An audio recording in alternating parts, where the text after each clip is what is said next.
Ag PhD full episodes and more are now available on Acres TV, the newest ag platform connecting you to fields of information. Look for us on watchacrestv.com.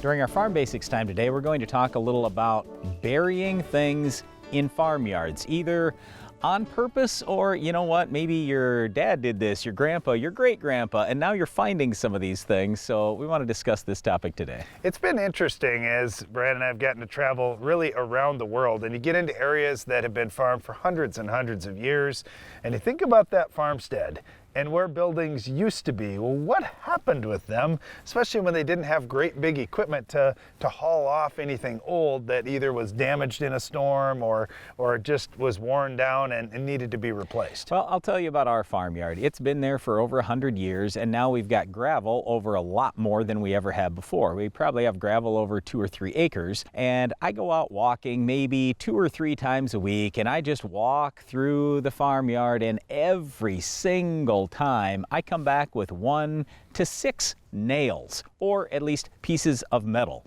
And it's no wonder why occasionally somebody pops a tire, because these things have kept coming up from down below. So Darren brought up, oh, we didn't have big equipment way back then. Well, what we've basically learned is people buried things really shallow when they tore them down years ago. So it's kind of unfortunate, but that's what we're dealing with on our own farm.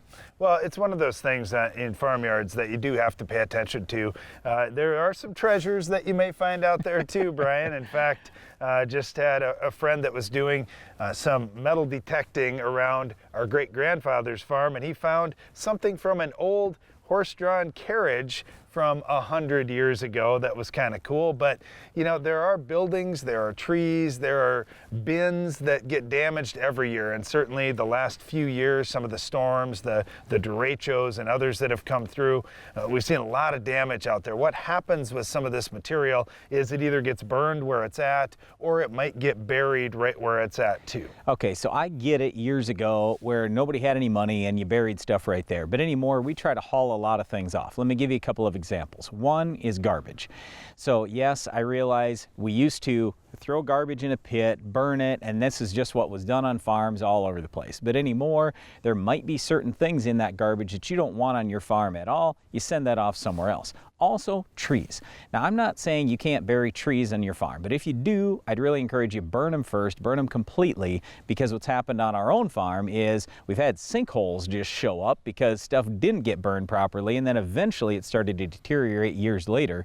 Well, we had one situation where it was on some low ground, river bottom ground, high water table. If you would have buried anything in there, I mean, I don't know when it would have rotted, but it probably wouldn't have been good. So we just said, you know what, let's actually chop down those trees and turn them into wood shavings, and then either sell them off or use them ourselves and just do something different with it. So anyway, we just encourage you, before you bury things on the farm, think long-term about your kids, grandkids, or maybe great-grandkids, and hopefully you'll set your farm up well for the future.